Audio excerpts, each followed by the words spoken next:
bit. Do we still have spaces to sit? A lot of people coming in to listen. Somehow I see the slightly psychological topics are very popular this year.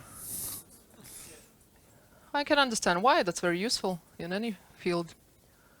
Anyway, so yeah, I have Natan or Natan. He said you can pronounce his name however you want. Silnitsky, and he will be talking about creating atomic habits to become a better developer. Why atomic though?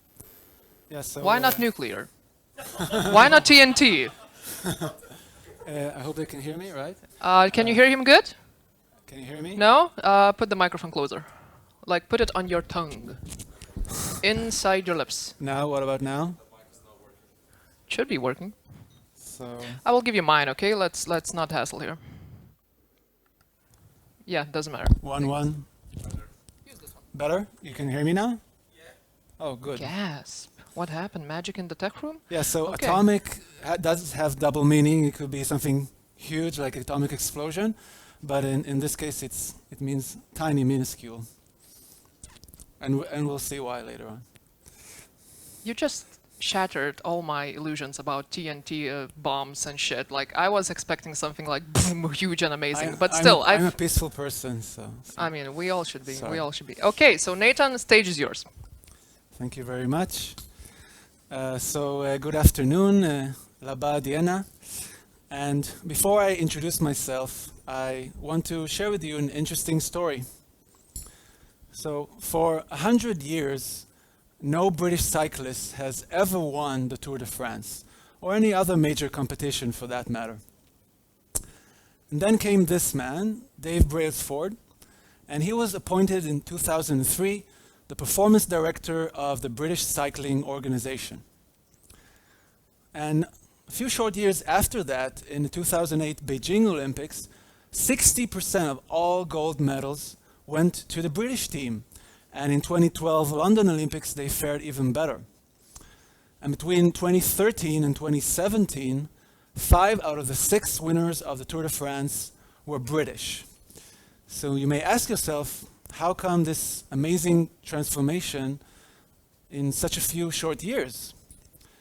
So Dave and his team set out the following strategy: the accumulation of tiny achievements. So they created a list of hundreds of changes that they want to set up. For instance, making sure they have the most comfortable seat for the bicycle of the cyclists, and rubbing special material on the tires so they have better road grip, and finding out what is the best massage gel so that the cyclist will be faster relieved from any pain, so they get back on their bicycle as fast as possible. They even hired a doctor to teach the cyclists about how to wash their hands properly, so that they create a habit, a lifelong habit, and they can then get sick a lot less of the time. But how all these cycling achievements related to us as developers? So I've been a software developer for almost 20 years now, and so I guess I'm quite old already. That's how I feel, at least. And my name is Natan Silnitsky, and I'm a backend infrastructure team lead at Wix. And I would consider myself quite a curious person. So when I joined Wix 7+ years ago, I wanted to better myself, to improve myself, both personally and professionally. So I started listening to audiobooks, and I listened to books like The 7 Habits of Effective People and Introduction to Mindfulness and Meditation. We had a mindfulness talk yesterday. And then I stumbled upon this book, Atomic Habits, Tiny Changes, Remarkable Results by James Clear. And it really transformed the way I apply changes in my life, about how I operate. And the cycling example is actually from this book. So if you take one thing from this talk today, I highly recommend that you read or listen to this book and add it to your reading list. But even if you don't read this book eventually, by the end of this talk, I hope that we can apply the notion of accumulation of tiny changes so that you can become the developer that you want to be. And I've talked a lot with developers about their goals over the years, and I got all kinds of answers. A few stuck in particular.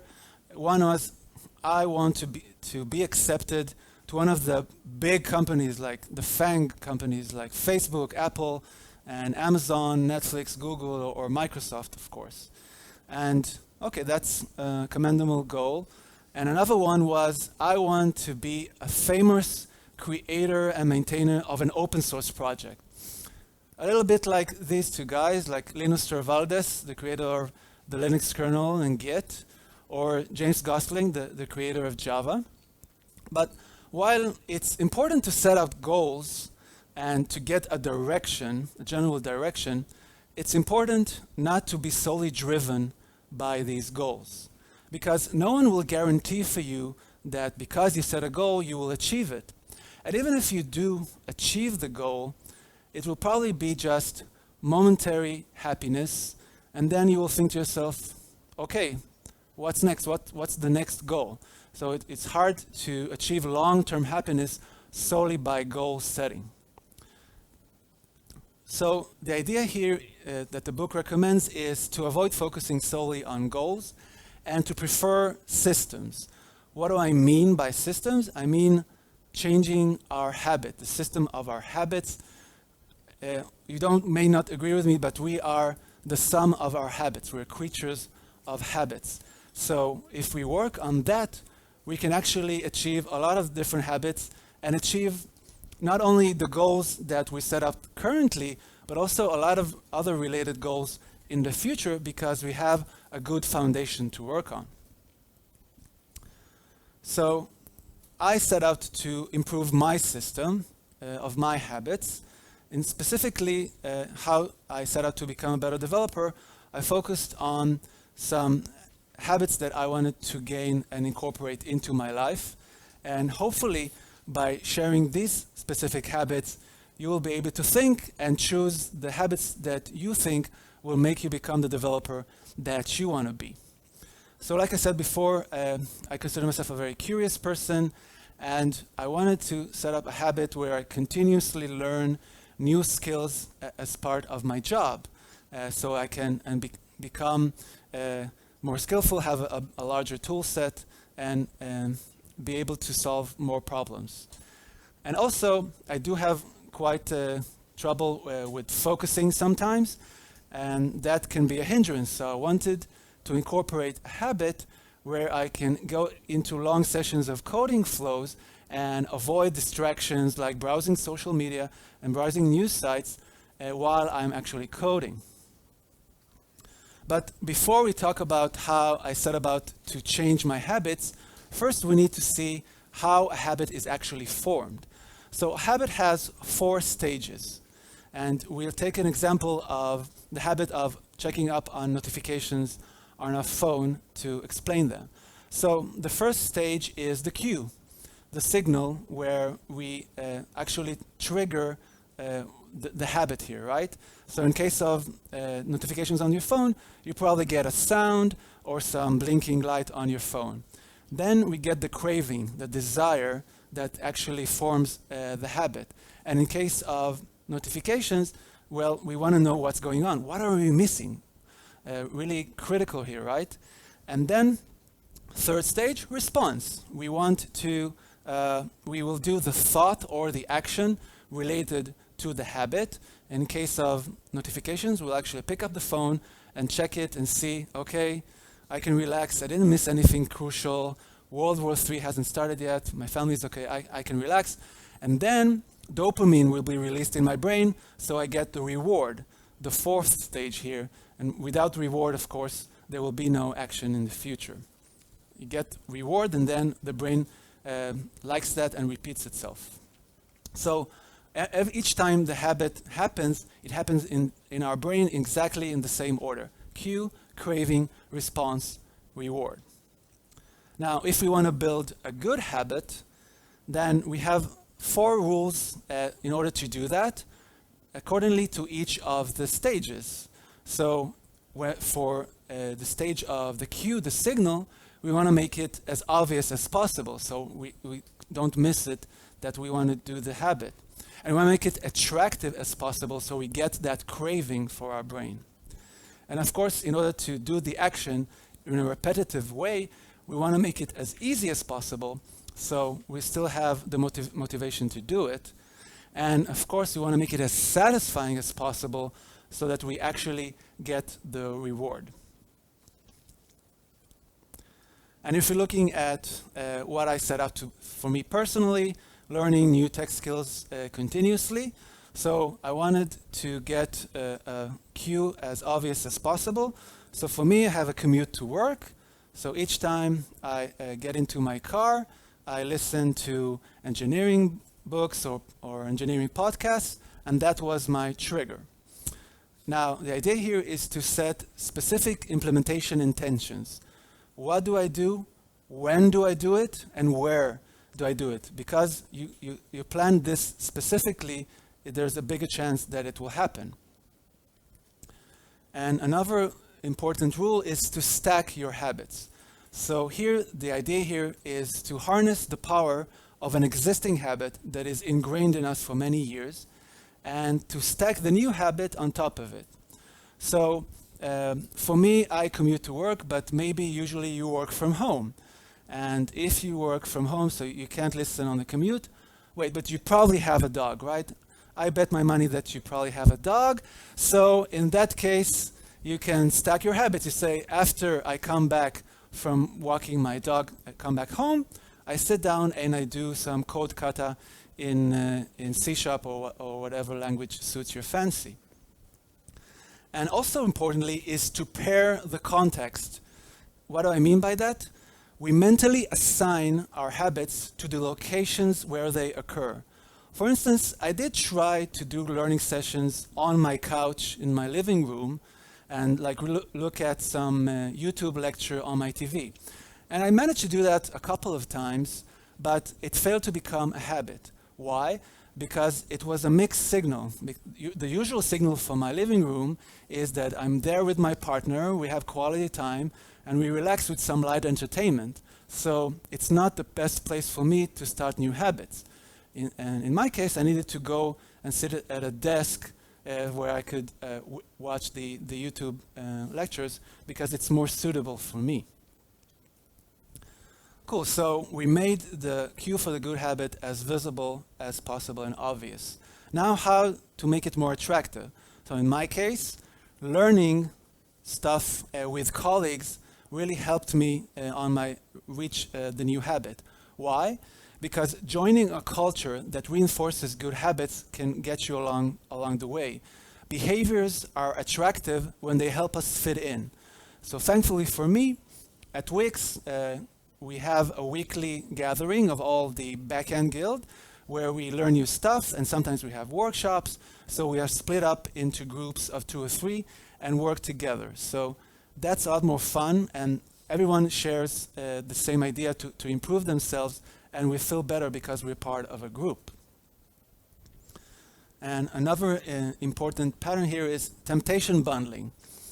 Here, we actually take the new habit that we don't really want to do it, we don't have the real desire to do it, but we bundle it together with a habit that we really, really want to do. So for instance, when I finish up performing my code kata, then I will take a coffee break with my colleagues and talk about the latest office gossip. That's always fun to do, right? So we combine those together, and it makes the whole thing together a lot more desirable, and we can repeat it. Cool, so we made it more attractive. Now we want to make the action that we actually take as easy as possible.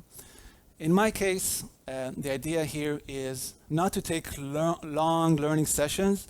I limit myself up to like 1 chapter in a book. Even if I attempted to do longer, I stop myself and hold on for doing it. The idea here is the 2-minute rule. Always stay below the point where it feels like work.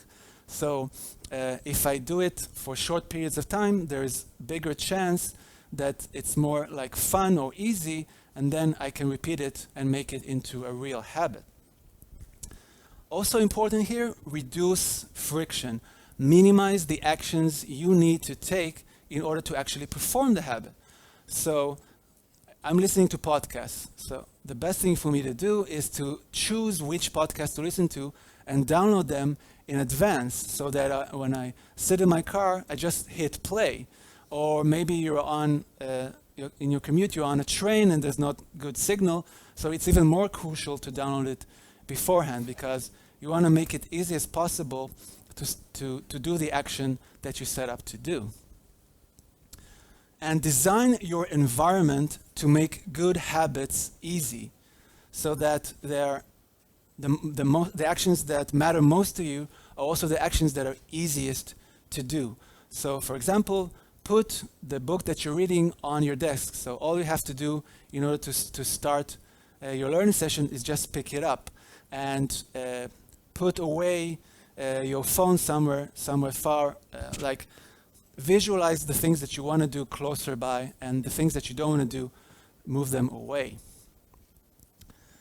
Cool. So we made the action easy, and the last part here is to make the action as satisfying as possible, to get a reward. And here, what I did is shared what I learned with my colleagues. I actually learned something new.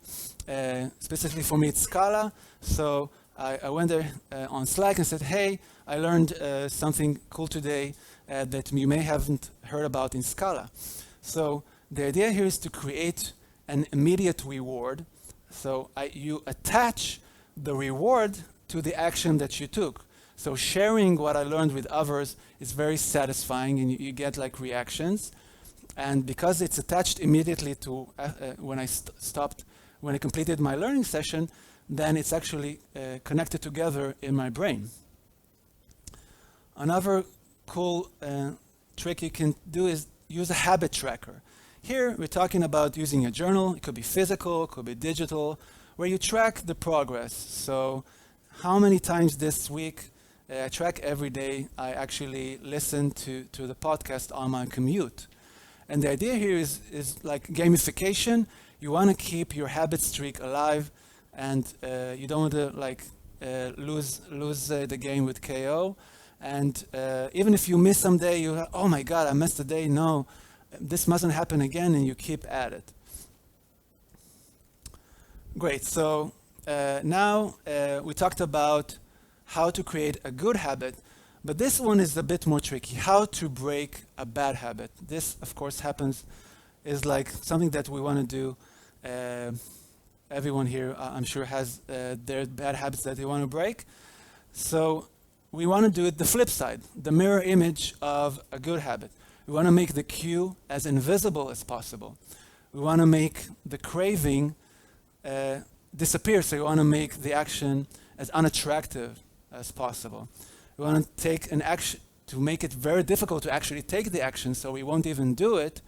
And of course, make it as unsatisfying as possible, so we don't get a reward for doing the bad habit. So if we look at what I set out, the habit I set up to achieve, which is avoid distractions while coding, getting into flow, and then obviously, to make it invisible, I need to block notifications, so don't get a trigger. Hey, someone wrote something on Twitter or Instagram, or some major news broke out, because I want to focus on my coding session. The idea is to reduce exposure to bad habits, hiding the cues in order to eliminate existing bad habits. Now, how do we make the bad habit unattractive? We can visualize what will happen if you don't do the bad habit. So in my case, I can say, hey, if I don't go and browse on social media now, I will be able to complete the tasks and meet the deadline, or even get ahead of the deadline and make my bosses happy. That's a good visualization to do. Highlight the benefits of avoiding a bad habit to make it seem unattractive. everyone that's photographing, later on I'll share the link to the slides, don't worry. And okay, so we want to talk about how to make the action as difficult as possible. So here, I actually try to find how I can block myself physically from actually gaining access to social media news sites. So I set out rules to block them, both apps and websites, during work hours. There's like a Chrome extension and an app on Android. I'm sure there's also on iPhone that allows you to do that. So when I was tempted, I get like, no way, Jose. Oh, right. I should get back to coding. And what this is called is actually a commitment device, a choice you make in the present that controls your actions in the future. So my present self is setting up blocking rules for my weak future self to avoid actually getting tempted. And the last thing is, how do we make a bad habit as unsatisfying as possible? So here for me, what worked is to share any relapse with my partner. So I came back from work. I said, oh, it was a really bad day for me. I wasn't able to keep focus. I got distracted, you know, with the big news that happened today. So it's kind of like an accountability partner. You have someone in your life that you designated, and you don't want to disappoint them because it matters for you. It's someone important in your life, and you don't want to disappoint them, so they can keep you accountable.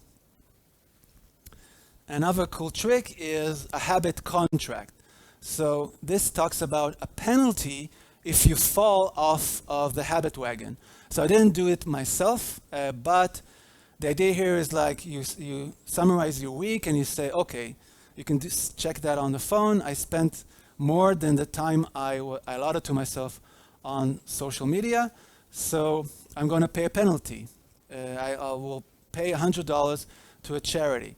And you don't only say it, you actually write it down, write the contract, and publish it to the world, so that not only you have an accountability partner, but the entire world is you're accountable for the entire world.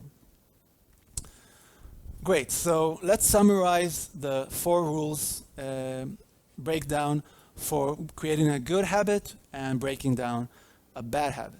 So for getting a cue to be obvious, we want to set out, specify a specific intention, write it down so that it will be clear when you actually trigger the new habit. You want to stack your habits. Take your new habit and put it immediately after an existing habit. You want to pair the context. Make sure that you don't get mixed signals from the current environment, and choose your environment carefully. And in order to make the bad habit as invisible as possible, try to reduce the exposure to it and hide the cues from yourself. In order to increase the craving for a good habit, join a culture that will solidify it, that we want to fit in, that is doing this habit together. Temptation bundling. Take what you really don't like to do that much yet and bundle it together with something you really want to do. And make a bad habit unattractive. Highlight the benefits of avoiding a bad habit. Visualize what happens when you don't do it. How do we make a good habit easy to do? You try to reduce friction, minimize the amount of actions that you need to take to do it, and downscale the bigger habits. Set out a 2-minute rule, make it short and easy to do so it could be repeated again and again. And design your environment such that the things that you want to happen in your life are closer to you physically and visually than the stuff that you don't want to do.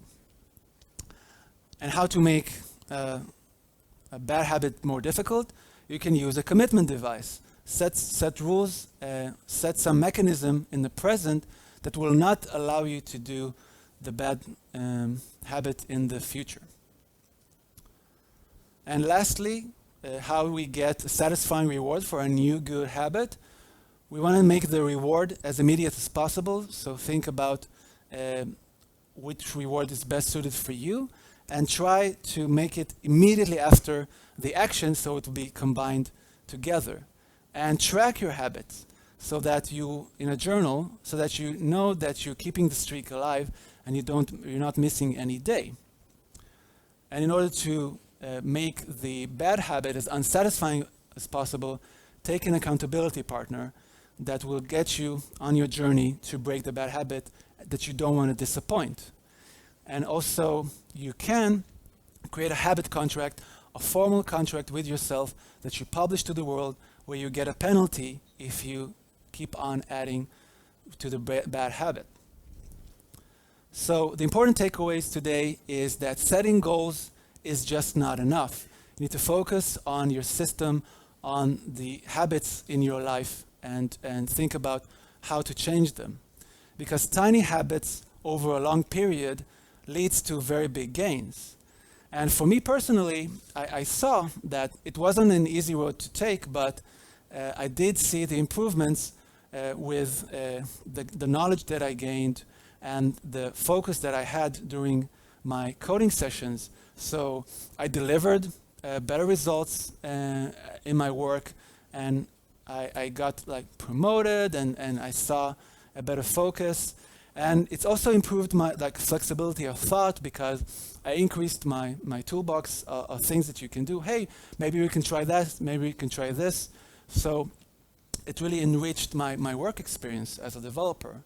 So I hope I motivated you to try and think, maybe even start working on your first tiny habit so that you can become the developer that you want to be. So thank you very much.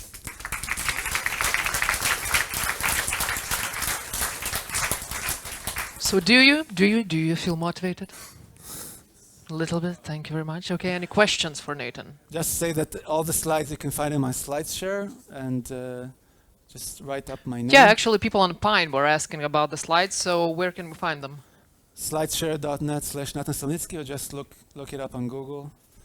Yeah, if we can see the slide full screen now on the Pine, that would be amazing for people.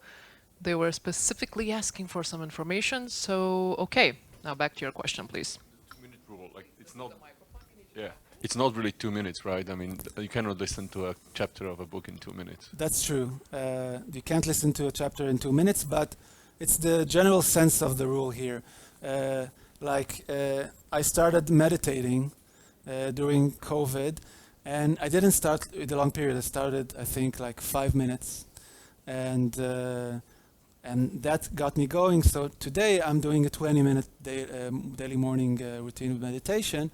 So it depends on the circumstances, but the idea is keep it achievable, easy, even if you're tempted to make it longer.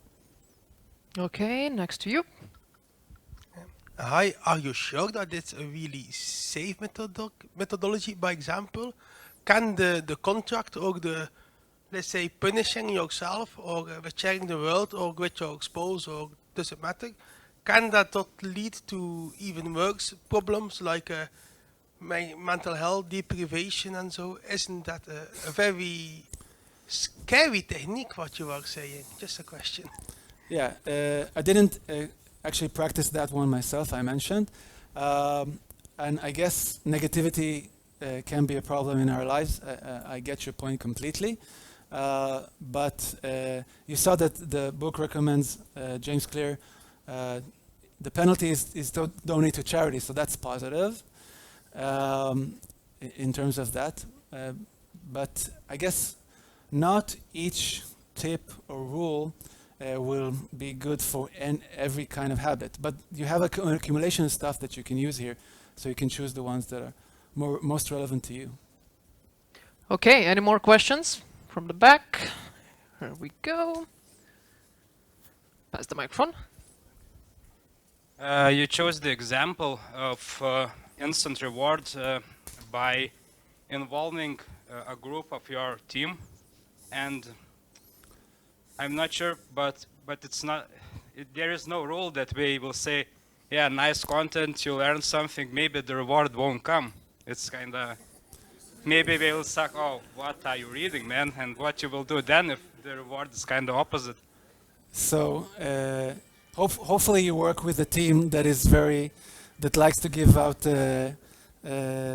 encouraging remarks, but just make sure that the content you share is high quality, and hopefully it will be rewarded. Do we have any more questions from where I can see you? One in the front. Okay. You make me run a lot today. Thank you for presentation. How long are you using these techniques, and are you still using it today? Good question. So yeah, the idea with habits is that they're long term. So I read the book like I think 4 years ago, 5 years ago, and started implementing it. And yeah, definitely. No way, Jose. I still see it from time to time, and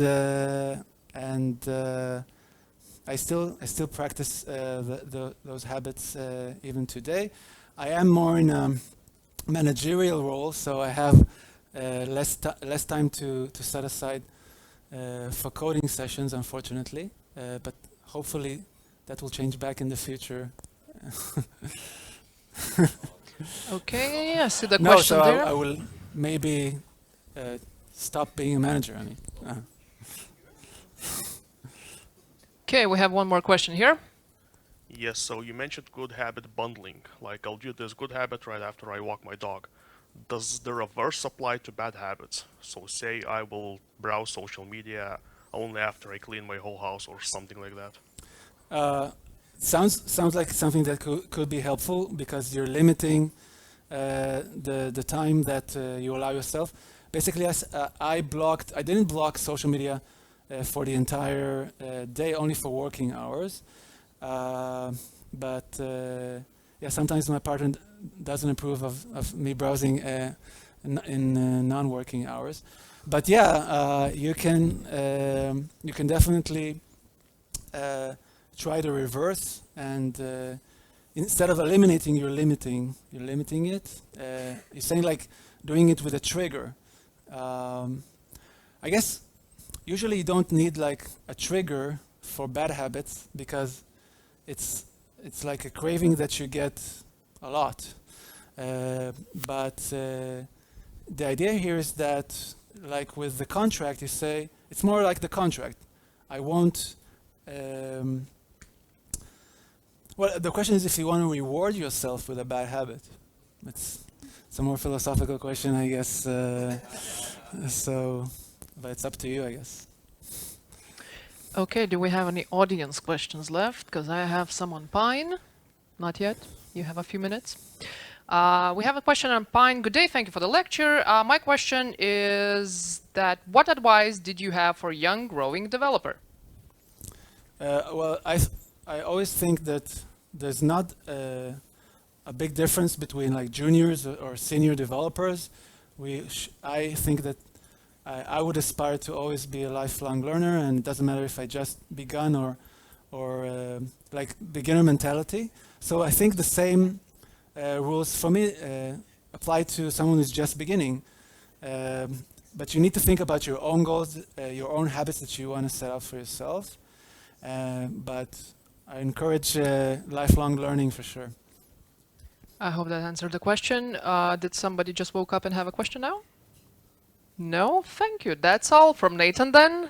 Give a round of applause.